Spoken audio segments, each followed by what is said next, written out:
Well, it's a bit of an emergency upload time. We're going to talk about the stock market. We're going to talk about the Fed because they just crashed the stock market. They just caused so much volatility in the last 2 hours. You might have missed it. Probably not though. And funny enough, I was actually live streaming at the time on the Patreon, and we were doing a bit of a live stream talking, Q&A session. And I knew at 7 o'clock it was the Fed meeting and we get the interest rate hikes, and obviously it came out that we had the 75 point basis that we were expecting, which we talked about on the earlier video today. And I saw it come out, and then I looked at the stock market and I just saw it go poof. I went, what's just happened? Because on some of my apps, I was looking at my phone and my phone picked it up that we just went from having a pretty okay day in the stock market to down like 0.5%, and everything was just trying to catch up with the massive dump that we had on a lot of the indexes when it got to 7 o'clock. It was a very suspicious big dip that we had at that point for some news that we were kind of expecting, and we got what we were expecting, and it just seemed the market absolutely tanked. If we look here, you can see here that bang on 7 o'clock for us UK time, but obviously in the US 7 o'clock, 2 o'clock in the afternoon. You can see here, boom, 1.5% drop just like that in that period of time, with the interest rates coming out what was expected. That's before Jerome Powell even made any comments on the state of the stock market and interest rates or the economy. Before that even happened, he just absolutely dived. And it took me by surprise. I was on the live stream for a few minutes going, is this actually correct? Because it dropped so fast. There were so many things trying to catch up. My phone was telling me that it had dropped 1.5% in a matter of seconds.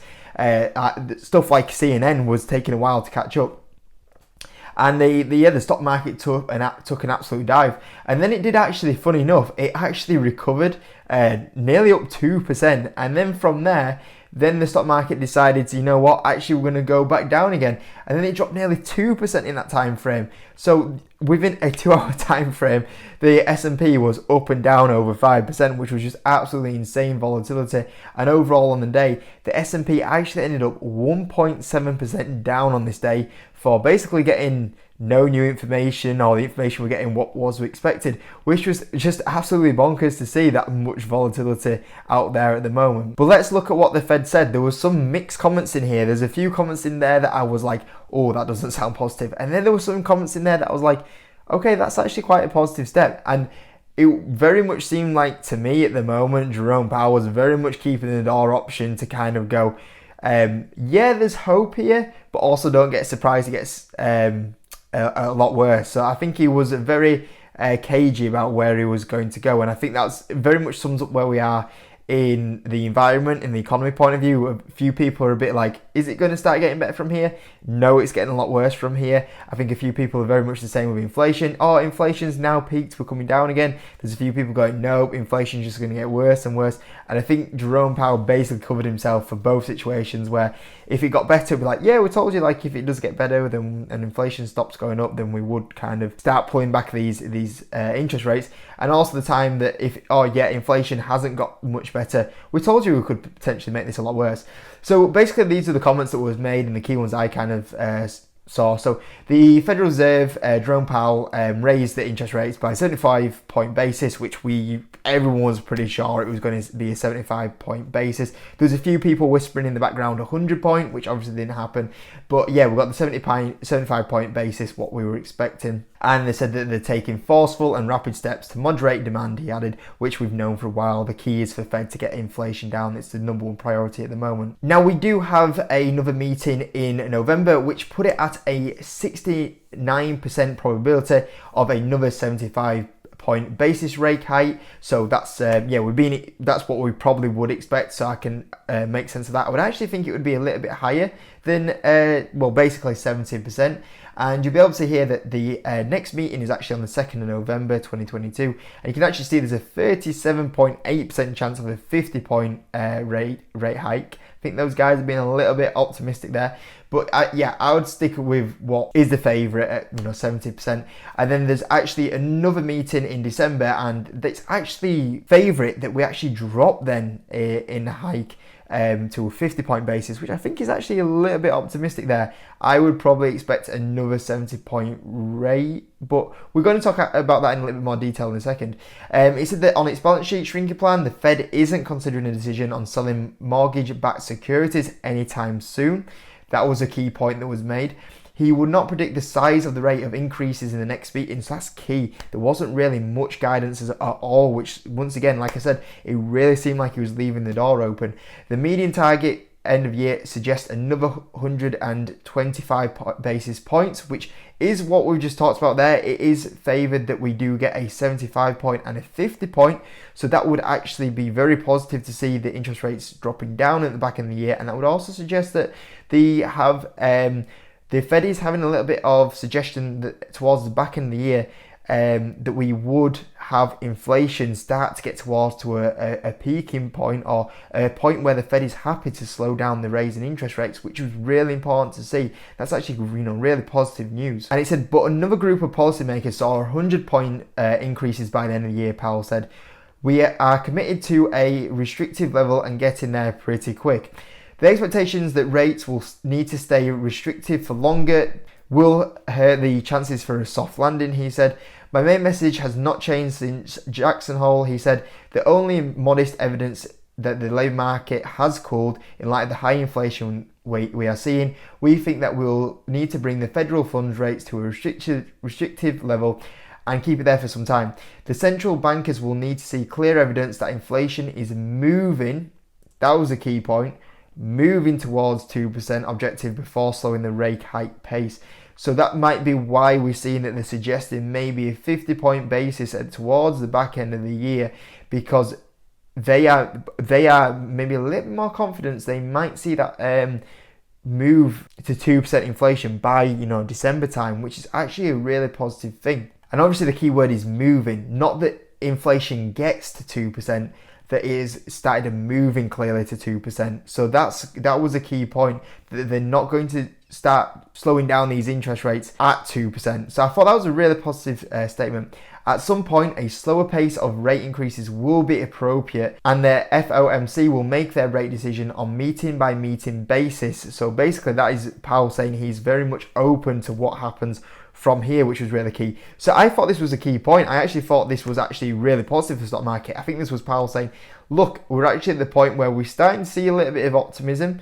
There could potentially a bit of a slowdown here, but I'm not going to say too much yet because we need it to happen a little bit more, and I'll come back to you in a little bit. So I actually was really surprised with the reaction to the stock market here. I saw the stock market actually tank, and maybe when he started making these comments earlier, and that optimism came in, like, actually it's pretty optimistic this, but then same again, boom, it just absolutely massive decline. So whatever reason that is, I don't know, but yeah, I was really surprised to see from that. Now obviously the next target rate hike is going to be on the 2nd of November 2022, and I can't remember, I actually had a look, but there's obviously going to be another meeting in December time. I can't remember the exact date. I think the Fed meetings are always 6 weeks. Is it a 6-week gap or an 8-week gap? I think it's a 6-week gap between each other.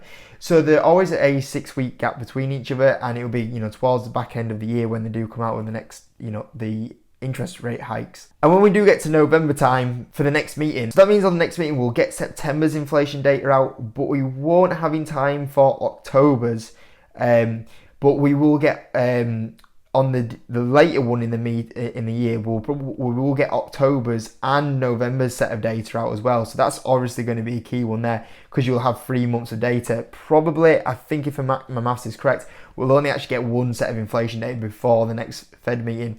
But the thing is when you look at the inflation, this is why probably the comments were a little bit more positive, I would say. Not completely positive, but left the door open there, is because we've had a clear path here where inflation basically since March has flattened.